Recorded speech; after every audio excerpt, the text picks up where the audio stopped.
নমস্কার। এই মুহূর্তে আপনার হাত কাঁপছে, আমারও কাঁপছে। কারণ আমি যা দেখছি তা সত্যি হলে আপনার জীবন পুরোপুরি বদলে যেতে পারে। আমি অনেক বছর ধরে জ্যোতিষ চর্চা করছি, কিন্তু এই ধরনের গ্রহ যোগ খুব কমই দেখেছি। আর সেটা যখন আপনার রাশিতে পড়ে, তখন আমার কর্তব্য আপনাকে সতর্ক করা। আগামীকাল সোমবার 24শে আগস্ট 2026, শ্রাবণের শেষ সোমবার, পবিত্রা একাদশীর পারণের পরের দিন, দ্বাদশী তিথি।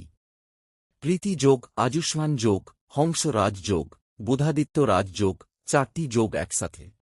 কিন্তু সবচেয়ে গুরুত্বপূর্ণ হল শুক্র আর রাহুর মধ্যে যে সম্পর্ক তৈরি হচ্ছে সেটা ভয়ঙ্কর। আর আপনার শাসক শুক্র যখন রাহুর সাথে এইভাবে যুক্ত হয়, তখন তৈরি হয় এক অদ্ভুত পরিস্থিতি। আপনি তুলা রাশির মানুষ। আপনার শাসক শুক্র। এই শুক্র এখন ধনু রাশিতে। আপনার মন মানে চাঁদও আছে ধনু রাশিতে। আর সেখানে রাহু বসে আছে। রাহু মানে ছায়া, মানে বিভ্রম, মানে অন্ধকার। যখন শুক্র, চাঁদ আর রাহু একসাথে থাকে, তখন আপনি যা দেখবেন তা সত্যি হবে না। আপনি যা সত্যি মনে করবেন তা হবে মিথ্যা। এই বিভ্রম আপনাকে ধ্বংসের দিকে ঠেলে দিতে পারে। আমি জানি আপনি একজন বিচক্ষণ মানুষ। তুলা রাশির মানুষরা সবকিছু বিচার বিশ্লেষণ করে সিদ্ধান্ত নেয়। কিন্তু এই দিনে আপনার সেই বিচক্ষণতা কাজ করবে না। কারণ রাহুর প্রভাবে আপনার বিচারশক্তি সম্পূর্ণ বিকল হয়ে যাবে। আপনি যা ঠিক মনে করবেন সেটাই হবে ভুল। আর যা ভুল মনে করবেন সেটাই হবে ঠিক। এই উল্টো পাল্টা অবস্থায় আপনি যে সিদ্ধান্ত নেবেন তার ফল হবে বিপর্যয়কর। আমি আপনাকে একটি উদাহরণ দিই। অনেক বছর আগে এক তুলা রাশির যুবক ছিলেন। তিনি খুব মেধাবী ছিলেন। কিন্তু এই ধরনের রাহু শুক্র যোগের সময় তিনি একটি চাকরির প্রস্তাব পেলেন। সবকিছু খুব লাভজনক মনে হল। বেতন ভালো, পদ ভালো, শহরও ভালো। তিনি ভাবলেন এটাই তার ভাগ্য। তিনি সঙ্গে সঙ্গে চাকরিটা গ্রহণ করলেন। কিন্তু কয়েক মাসের মধ্যে তিনি দেখলেন সেই চাকরিতে তার মন মতো কাজ নেই, বসের সাথে সম্পর্ক ভালো নয়, আর তিনি আটকে পড়েছেন। তিনি বলেছিলেন, যদি আমি একটু সময় নিতাম। আমি চাই না আপনার সাথে এরকম কিছু হোক। তাই আমি আগে থেকেই বলছি, আগামীকাল কোনো বড় সিদ্ধান্ত নেবেন না। চাকরি, ব্যবসা, সম্পর্ক, টাকা বিনিয়োগ, এসব বিষয়ে আপনার সিদ্ধান্ত ঠিক হবে না। কমপক্ষে 48 ঘণ্টা সময় নিন। তারপর সিদ্ধান্ত নিন। আমি এখন আরেকটি অত্যন্ত গুরুত্বপূর্ণ বিষয় বলতে যাচ্ছি। আগামীকাল আপনার সম্পর্কের ওপর বিশাল চাপ আসবে।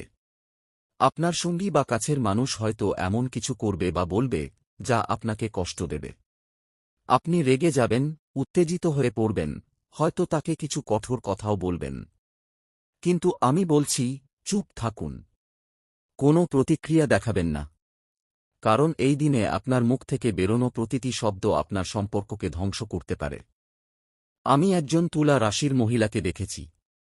তিনি তাঁর স্বামীর সাথে একটি ছোট্ট বিষয়ে তর্ক করেছিলেন। তিনি ভেবেছিলেন এটা খুব সামান্য বিষয়। কিন্তু সেই তর্ক এতটাই বেড়ে গিয়েছিল যে তাঁর স্বামী ঘর ছেড়ে চলে গিয়েছিলেন। 3 মাস পর তিনি ফিরে এসেছিলেন, কিন্তু সম্পর্কটা আর আগের মতো ছিল না। তিনি আমাকে বলেছিলেন, স্যার, যদি আমি তখন চুপ থাকতাম। আমি চাই না আপনার সাথে এরকম কিছু হোক। তাই আমি বলছি, আগামীকাল যত কম কথা বলবেন তত ভালো। আপনার মুখ বন্ধ রাখুন। যা বলার ভেবে বলুন, কিন্তু তাও প্রয়োজন না হলে বলবেন না। আমি এখন আরেকটি বিষয় বলছি। আগামীকাল আপনার আর্থিক বিষয়ে খুব সাবধান থাকতে হবে। কোনো নতুন বিনিয়োগ করবেন না। কোনো বন্ধু বা আত্মীয়কে টাকা ধার দেবেন না। এমনকি যদি কেউ খুব পিড়াপিড়ি করে, তবুও বলবেন না। কারণ এই দিনে টাকা লেনদেন করা মানে নিজের পায়ে কুডুল মারা। টাকা যাবে, ফিরে আসবে না, আর তার সাথে আপনার সম্পর্ক নষ্ট হবে। আমি আপনাকে একটি প্রতিকার দিচ্ছি। আগামীকাল সকালে ঘুম থেকে উঠে প্রথমে ডান হাতে একটু জল নিয়ে সেটা মাথায় ছিটিয়ে দিন। তারপর বলুন, ওম শুক্রায় নমঃ। আপনার শাসক শুক্রকে স্মরণ করুন। এই মন্ত্রটা 3 বার বলবেন। এরপর 1 গ্লাস জলে একটু গঙ্গাজল মিশিয়ে সারা বাড়ি ছিটিয়ে দিন। এটা আপনার বাড়ির নেতিবাচক শক্তি দূর করবে। আরেকটি বিষয়, আগামীকাল আপনি রাগ করবেন। রাগটা খুব বেড়ে যাবে। আপনি সামান্য বিষয়ে উত্তেজিত হয়ে পড়বেন। আমি বলবো, রাগ যখন আসবে তখন সঙ্গে সঙ্গে গভীর শ্বাস নিন। 3 বার গভীর শ্বাস নিন। তারপর মাটিতে বসে পড়ুন।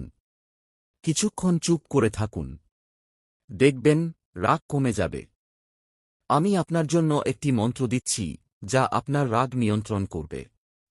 মন্ত্রটা হল ওম শান্তি শান্তি শান্তি। এই মন্ত্রটা যখনই রাগ হবে তখনই জপ করবেন। এটা আপনার মনকে শান্ত করবে। আমি এখন আগামীকালের গ্রহ নক্ষত্রের আরও গভীর বিশ্লেষণ করছি। আপনার সপ্তম ভাব, যেটা সম্পর্ক, সঙ্গী, ব্যবসায়িক অংশীদার, সেখানে সূর্য আর কেতু বসে আছে।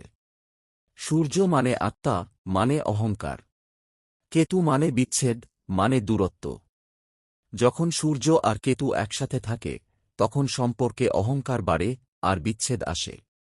আপনি হয়তো লক্ষ্য করছেন গত কয়েকদিন ধরে আপনার সঙ্গীর সাথে মনোমালিন্য বেড়েছে। এই প্রভাব আরও তীব্র হবে আগামীকাল। তাই আমি বলছি, আগামীকাল আপনার সঙ্গীকে একটু বেশি ভালোবাসা দিন। তাকে জড়িয়ে ধরুন। বলুন, আমি তোমাকে ভালোবাসি। এই ছোট্ট কথাটা সম্পর্কের সব অশান্তি দূর করবে। কিন্তু খেয়াল রাখবেন, কোনো তর্ক করবেন না। কোনো রকম সমালোচনা করবেন না।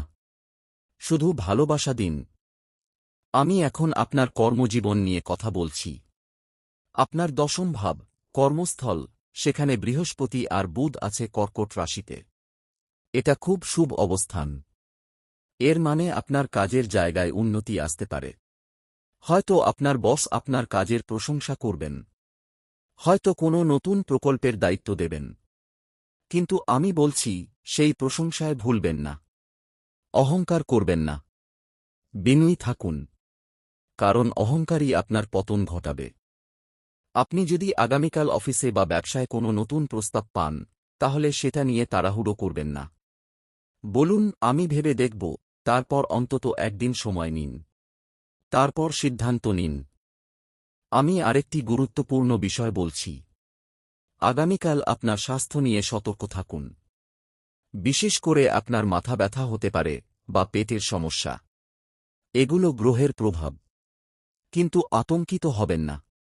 সময়মতো হালকা খাবার খান, বেশি করে জল পান করুন। রাতে ভালো করে ঘুমান। আমি এখন আপনাকে কিছু করণীয় ও বর্জনীয় বলছি। খুব মন দিয়ে শুনুন। করণীয় 1. সকালে ঘুম থেকে উঠে ডান হাতে জল নিয়ে মাথায় ছিটিয়ে দিন। 2. ওম শুক্রায় নমঃ মন্ত্র 3 বার জপ করুন। 3. স্নানের পর গঙ্গাজল মিশিয়ে সারা বাড়ি ছিটিয়ে দিন। 4. দুপুরে পূর্ব দিকে একটু জল ঢেলে দিন। 5. সন্ধ্যায় একটি ঘিয়ের প্রদীপ জ্বালিয়ে উত্তর পূর্ব কোণে রাখুন। 6. রাতে ঘুমোতে যাওয়ার আগে ডান হাতে সরিষার তেল লাগিয়ে মাথায় মালিশ করুন। 7. দিনে অন্তত একবার ওম শান্তি শান্তি শান্তি মন্ত্র জপ করুন। বর্জনীয় 1. কোনো ঝগড়া করবেন না, এমনকি কেউ উত্ত্যক্ত করলেও। 2. কোনো নতুন কাজ শুরু করবেন না, চাকরি, ব্যবসা, সম্পর্ক, বিনিয়োগ, কিছু না। 3. কালো রঙের কাপড় পরবেন না। 4. অজানা নম্বর থেকে ফোন এলে রাতে ধরবেন না। 5. কারো কাছ থেকে উপহার গ্রহণ করবেন না, বিশেষ করে গয়না বা টাকা। 6. বাইরের খাবার খাবেন না। 7. ধারালো জিনিস ব্যবহার করবেন না সাবধানতা ছাড়া। 8. কোনো প্রকার লোভ বা লালসার বশবর্তী হয়ে সিদ্ধান্ত নেবেন না। আমি জানি এই নিয়মগুলো কঠিন। কিন্তু আমি যা বলছি তা আপনার মঙ্গলের জন্য। আপনি যদি এই নিয়মগুলো মেনে চলেন, তাহলে আগামীকাল আপনার কিছুই হবে না। বরং এই দিনটি আপনার জন্য নতুন সম্ভাবনা নিয়ে আসবে। আমি এখন আপনার জন্য আরেকটি শক্তিশালী প্রতিকার দিচ্ছি। আগামীকাল সন্ধ্যায় যখন সূর্য ডুববে, তখন আপনার ডান হাতে একটু সিঁদুর ও হলুদ মিশিয়ে নিন। তারপর সেই মিশ্রণ আপনার কপালে ও 2 কাঁধে লাগিয়ে দিন। এটা আপনার চারপাশে সুরক্ষা বলয় তৈরি করবে। কোনো নেতিবাচক শক্তি আপনার কাছে আসতে পারবে না। আরেকটি মন্ত্র, ওম নমঃ শিবায়। যেহেতু আগামীকাল শ্রাবণের শেষ সোমবার, তাই মহাদেবের বিশেষ কৃপা হয়। এই মন্ত্রটা দিনে অন্তত 108 বার জপ করুন, বিশেষ করে সকালে ও সন্ধ্যায়। মহাদেব আপনাকে রক্ষা করবেন। আমি আপনাকে একটি গল্প বলি। অনেক বছর আগে এক তুলা রাশির রাজা ছিলেন। তিনি খুব ন্যায়পরায়ণ ছিলেন। কিন্তু একদিন তাঁর দরবারে এক মন্ত্রী এসে বলল, মহারাজ, আমি একটি গুরুত্বপূর্ণ খবর নিয়ে এসেছি। রাজা সেই খবর শুনে সঙ্গে সঙ্গে সিদ্ধান্ত নিলেন। কিন্তু সেই সিদ্ধান্ত ভুল ছিল। তাঁর রাজ্য ধ্বংসের মুখে পড়েছিল। পরে তিনি জানতে পারলেন, সেই মন্ত্রীটি ছিল তাঁর শত্রু। আমি চাই না আপনি সেই রাজার মতো ভুল করুন। তাই আমি বলছি, আগামীকাল যেই খবরই আসুক না কেন, সেই খবরের প্রতিক্রিয়ায় কোনো সিদ্ধান্ত নেবেন না। সময় দিন, চিন্তা করুন, তারপর সিদ্ধান্ত নিন। আমার সময় প্রায় শেষ, কিন্তু শেষ করার আগে আরেকটি কথা বলে যাই। আগামীকাল রাত 8টা 28 পরে পূর্বাষাঢ়া নক্ষত্র শেষ হয়ে উত্তরাষাঢ়া শুরু হবে। এই সময় থেকে আপনি যদি কিছু ভালো কাজ শুরু করতে চান, করতে পারেন। কিন্তু সেটাও হবে খুব সাবধানতার সাথে। আমি আপনাকে শেষবারের মতো বলছি, আগামীকাল সাবধান থাকুন। কোনোরকম তাড়াহুড়ো করবেন না, রাগ করবেন না, বেশি কথা বলবেন না। মন্ত্র জপ করুন, আর মহাদেব ও শুক্র দেবতার কাছে প্রার্থনা করুন। তাঁরাই আপনার রক্ষাকর্তা। ওম নমঃ শিবায়। জয় শুক্রদেব।